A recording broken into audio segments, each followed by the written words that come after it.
I had so many plans for our country long before the economic programs of President Noy, long before the economic programs of President Gloria. Ako man po, at alam niyo yan. Nagtagumpay ng ating mga buhay dito. Some of us still belong to that generation who believe na pagkatapos natin magpaaral at magpa-college ng mga anak natin isinilang at lumaki dito, eh masarap din pong umuwi sa Pilipinas.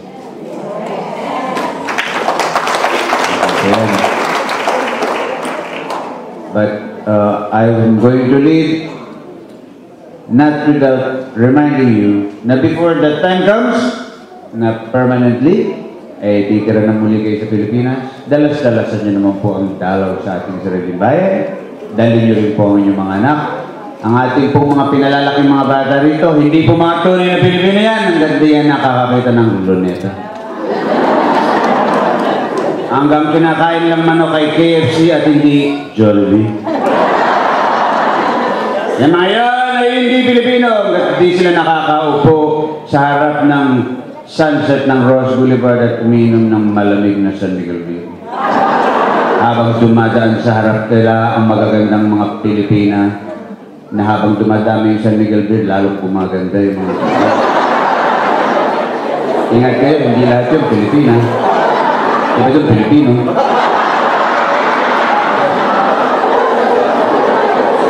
Ewan ko kung paano sila dumadami, hindi naman nabubuntis.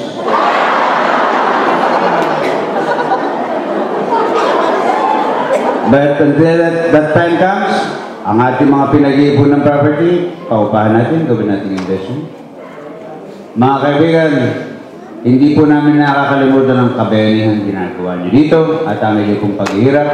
At bahagi na rin po ng aming panalangin, eh ang inyong pinag-ipunan ay nasa tamang investment. At yan din, pinangako ko rin kay Tinoy, if you need my advice, you should find that you should probably move on to married life after your years in office. Alam ko, hindi na rin niya lagi kaya ang amoy ng Pasig River sa Malacanang Palace. Gusto na rin niya umalis. Oo, tsaka iba-iba amoy dyan sa Malacanang Palace. Depende sa tumira dyan. Nung panahon nila MLD, amoy sapatos. Nung panahon ni FPR, amoy tabako. Panahon ko, amoy pumada. Ngayon, hindi na amoy pumada nun dahil wala pong buhok ng presidente na. Ngunit meron din po siyang ininto ang puso. At mahal niya kayo. Kaya't mahal din natin siya. As a matter of fact, I invited him. After you retire, you also do this. We can do a movie together. It's a very nice movie. The Last Airbender.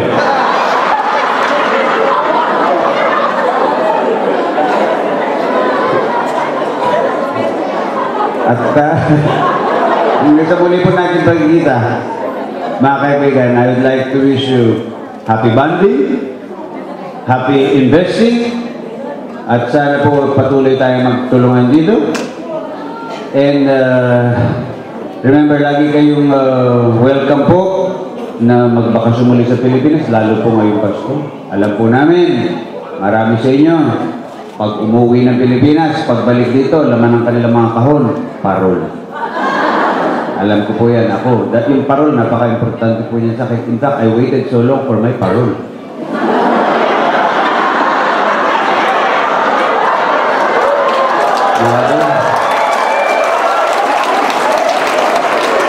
Alam ko, pag umuwi kayo rito, dala-dala ninyo sa inyong mga maleta, corned beef. Dahil mahal ang corned beef dito. Hindi lang yun, walis tampo.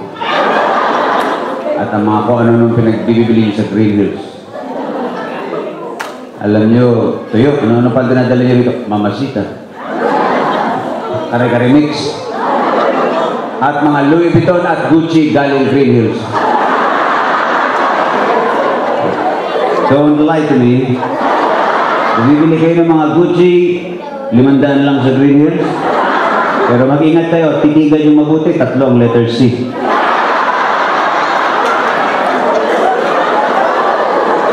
Chanel, 2 ang letter N. Chanel. Minsan sa Green Hills, 200 lang ang lakos. Pag tinitigan mo, hindi siya alligator. Putik. Nakabaliktad pa pala mo. Before I go, I'd like to greet all of you Merry Christmas. May your days be merry and bright. May all your underwear be white. And may you enjoy good health always. Alam niyo, mahalaga yung kalusugan natin. Ako, mga kaibigan, inaalalayan na po natin ang ating cholesterol, ang ating pong mata. Can I ask you a question? Talaga po pang nakakatulong ang kalabasa sa mga eye problems? No, you very well know I go to the American Eye Institute in Makati for my eye problems. But they said kalabasa and carrots. Pero lagay ako ng ng kalabasa. Wala nangyayari. 3 kilo na nilagay ko na. But I think I'll turn to you for advice. In Manila, I go to the American Eye Institute. I think here, magpapagawa ko ng mata sa eye. It's the London Eye. Hospital ba yun?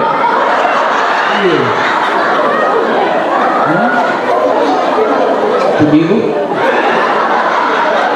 Bakit? Why is it so expensive? Kasi kita mo lahat. O, kita mo? Maganda nga sa mata dahil kita mo lahat. Before I go, I remind you, we have some refreshments. Eat and drink moderately. Delikado yung cholesterol. Delik yung cholesterol na yan. Mga kaibigan, napakaraming bawal, napakaraming kailangan iwasan. To take care of your cholesterol, sabi nila, iwasan ito, iwasan. Pati daw itlog, kailangan daw iwasan ng itlog. That's why I walk like this. Thank you very much. Maganda kayo po. Mga kabuhay na Pilipino.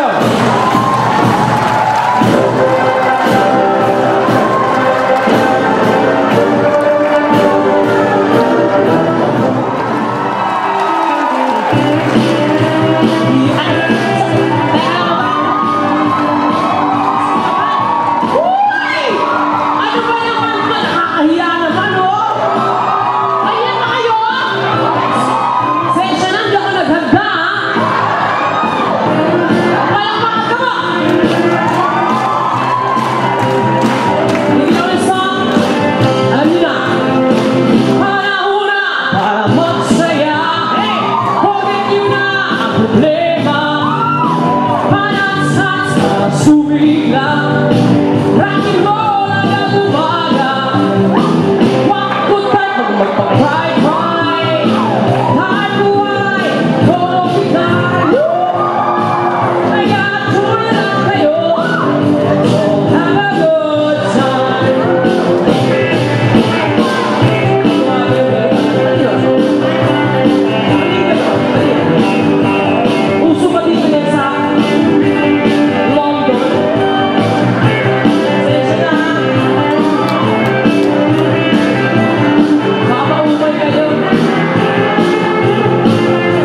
ko say na magwala ka. Ang say ko lang ay magpapoga ka. Sabi ka na sa pagkurusa, tayo na lang sa problema. Hindi ko trip ang magpasako. Hate na rin ko ang matulog. Trip ko lang kumisena. Head ko ay sobrevilla. Wag kasi na lang kumadre. Para lang kalabaw. Pasisi na lang para tayo sumaya. Palakpakan, parang wala naman nakikinig. Akalain mo may tao pala. Oh my God! I mean, oh my God! Alam, this is shock. Diba nasa likod ako kayo kung kayo dyan? Kung pansinin ang nakikira sa'yo, basta alam mo lang na tama ang ginagawa mo. Isipin, huwag mong titipin. Mapatulan mo'y lalo ka lang aasarin. Come on, sing with me. No, sing, you sing. Alam niyo ba, di ba? Sama, sama. Sino ang ating tutugon? No, sing. Medyo louder than that. One more time. Sino? Sana!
Oh my gosh, oh my gosh.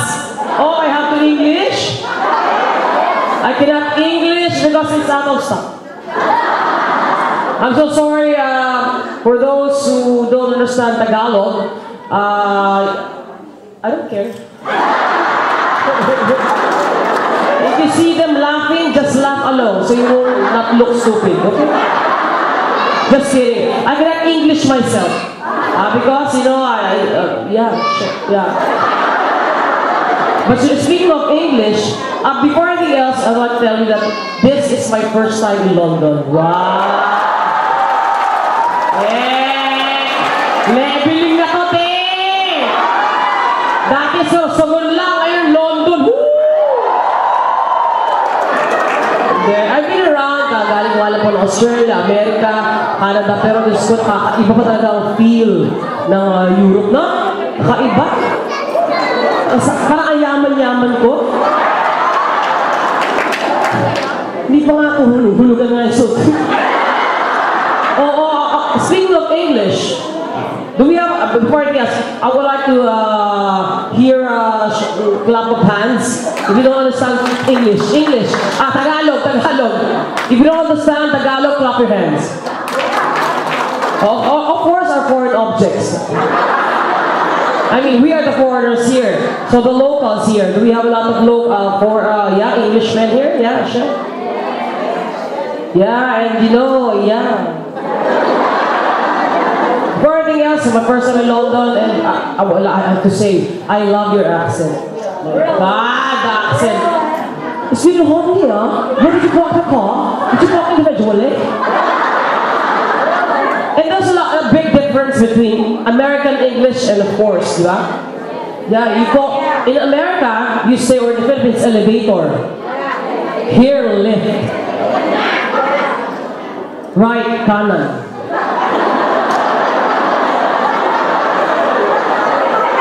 And because we are here in England, in London, I remember my mom's roots. Because I want to share with you, my mom, she's connected with Harry Potter. That's it. Diba yung tamang pronunciation? Sorry, I stand erected. Pronouncement? That's how I say it. Harry Potter, right? Harry Potter. So my mom is a Potter.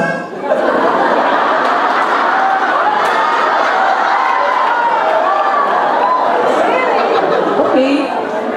My mom is a Potter, and that makes me anak ng Potter. But nothing more. She remarried. She's now bugaw. Do we have a lot of, Filipina who married an Englishman? Because, when I read my horoscope, it said there, you go to London, you will see, you will meet someone who will like that and that. Because, I'm fertile tonight. That's meaning I've been single for 5 years. My God! Sarado na to, Gusto ko naman ng Englishman para makaluwag-luwag naman ako.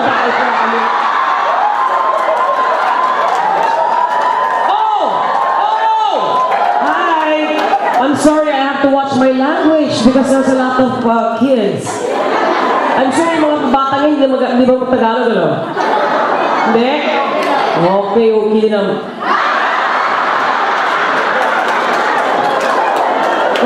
Loko lang. Picture. Sige. Alay mo, 3210 may camera. A video ba yan? You video? Yeah. Yeah, that will be timing. My show will end at 4:45 a.m. So anyway, do we have a lot of married couples? Filipino married English guy? I see. Where? Oh, there!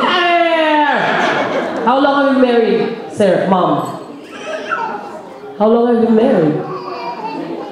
2 years? Only 2 years? Ate, nakaluwag-luwag ka na, nakaahon ka sa... Huwag ka kumarte, alam ko yung ganyan, nakaahon.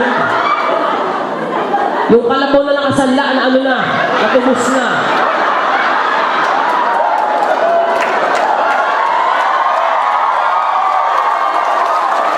And to all of you English guys who married the Filipino, I would like from the bottom of my heart, thank you so much because another Filipina has been saved from the clutches of poverty. Thank you. Thank you so much. Thank you. Joke lang, alam ko naman na kayo dito katrabaho ng todo, kaya lang minsan, pag may show, tayo magkakatuwaan. Tamo ba? Palakpan po natin ang Avida dahil sila po nagdala sa amin dito. Ngayon, may opisina sila dito, alam nyo na, kung gusto nyo affordable, pero syala. Para pag uwi nyo, mayaman kaya kayo, diba? Pero mura, diba? Ganun lang, mura, pero social tip na. Oh, shit. Yan ang kabida, hello. Ayan na lang kaya, hello. Tapos ako, kung ginawa ko yung camera, pinasok ko sa loob. Sabi ko, look, there's my pancreas. I'm so hot. Pero totoo lang pag-uusapan lang naman. Tatagaw na lang ako para sa hindi may ng mga bata. Ang tawag ito, ang mga sate, talagang ang lalaki talaga niyan. Pero malambot. Hindi katulad ng Pilipino, tol. Kahit kasing liit lang ng pacifier yan, ang tigas yan. Ano kuya?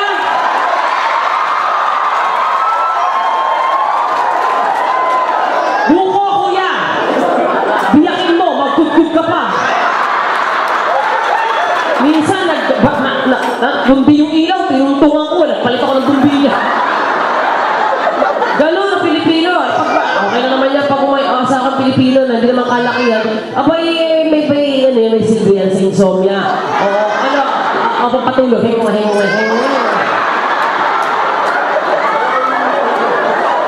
Okay. Tama na usapan Okay, this time, I'm going to pay tribute. Tribute? Parang patay na. Dahil sa London tayo, I'm sure you all know Adele.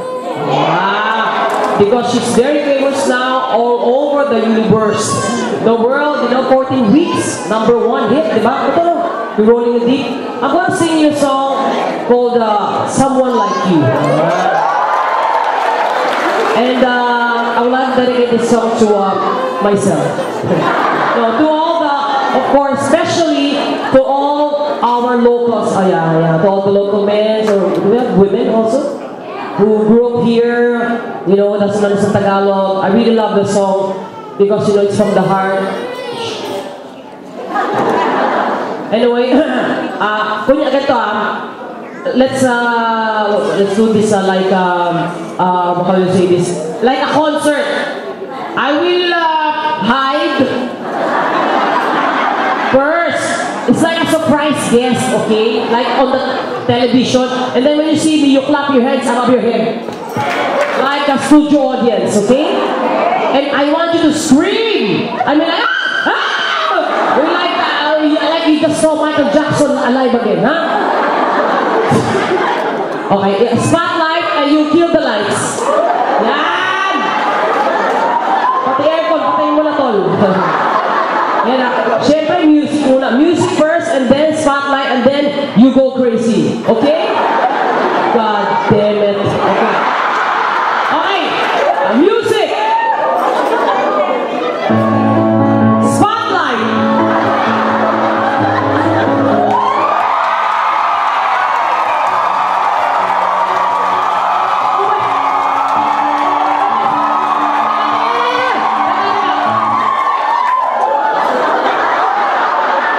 Maganda yun, pero kulang Gusto mo may nahihimatay.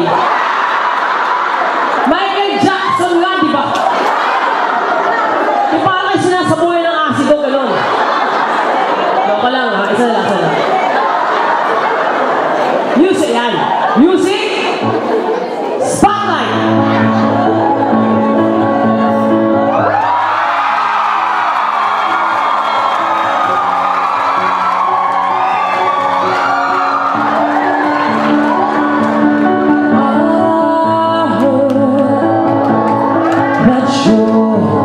Settle down.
My place and promises, a kiss of lucky moon. Nakatulog. Yun, ganon. Pero sikat. Very famous because, yeah. Yun pa English. Pakatapos sino pa? Mariah Carey. Very famous. Pag kumakata yan, nalikot na kamay, clip ko ata yun. Ganun. Very distinctive yung boss because she always moan. Moan. Ako'y ikaw lang na nagdadarang at natutuksuri.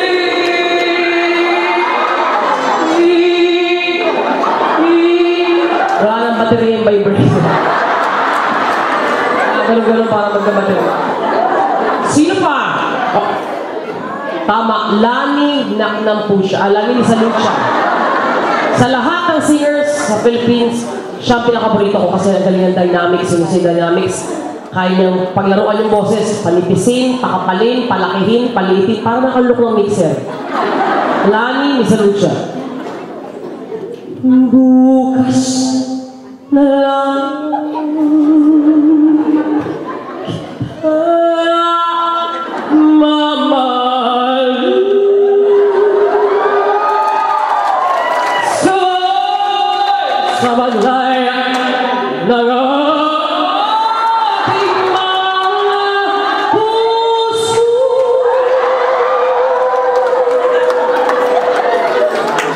Teka, naihi ako din. Ang sakit sa matres eh. Sino pa?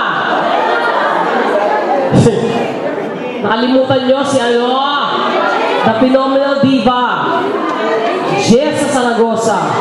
Yun, iba ang timbre ng boses nun. Yung mga bata matulog muna, ha? May dala ako siyang tape. Ako na lang ata nag-tape, no? The CD, yung kanyang first major hit, yung Bakit Pa. But Jessa yun eh. Pasok, Jotaro. Jessa yun, di ba?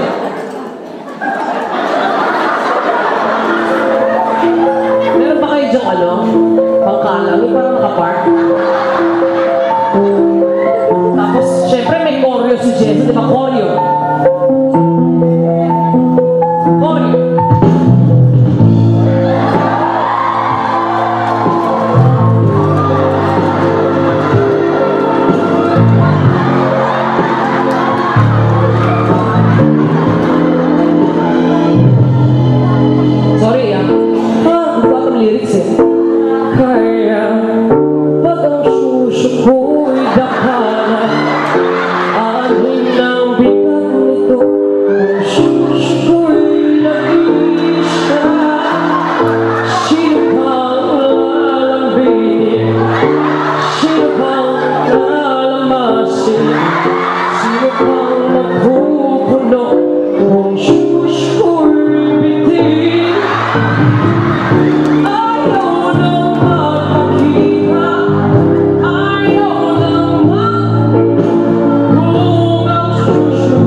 Salamat po. Pasensya na po Hindi naman yung bastos, no? Hello! Hanggang ba kaya speaks about, for all those who didn't understand, talks about breastfeeding. Because I'm an advocate of breastfeeding, I firmly believe that breastfeeding is still best up to second year college.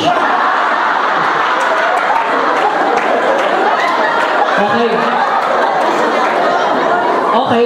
Dahil nag-regime kayo, tama ba Regine? Hindi ko po kaya kantahin si Regine dahil nung huli po kantahin, bulwak talaga yung makibata ko. Talaga, duguan po. Kakantahin po ni Regine live via Bluetooth. Tumingin naman kayo. Kakantahin niya live. Ang gagawin ko na lang, i-interpret ko. Mahal niyo to, di ba? Para to kapwa ko mahal ko version. Para to all the locals here, to all our friends, visitors, here's interpretation. So you will fully understand the song Tuwing Umulan. It's in Tagalog, so I will just like do this, This for the Deaf and Mute Society of Echos,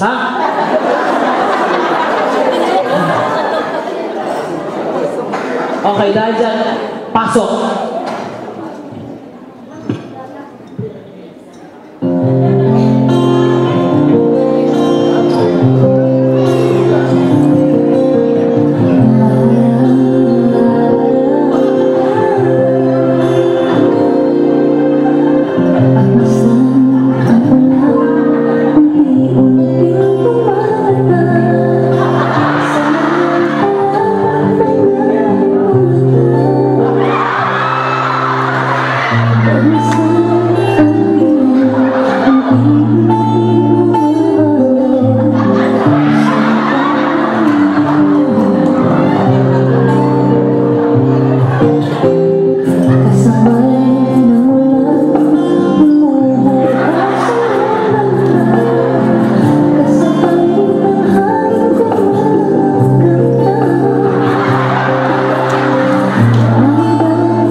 nanonood po kayo lagi ng Maria del Barrio?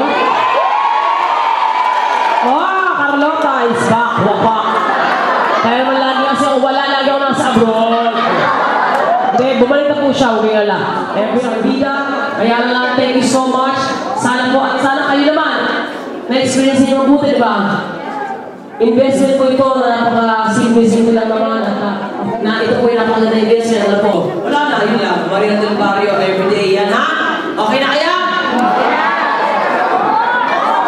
Alam ko, hindi pa, wala naman akong sinabi, di ba?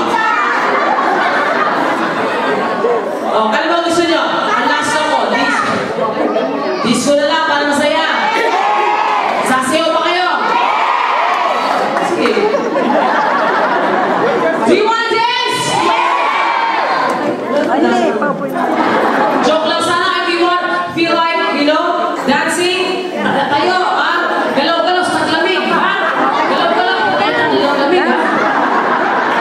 Labas mo na yung, gusto ko, hello? Gigimik kaya ako gusto ko, kaya-kaya. See-through, hello?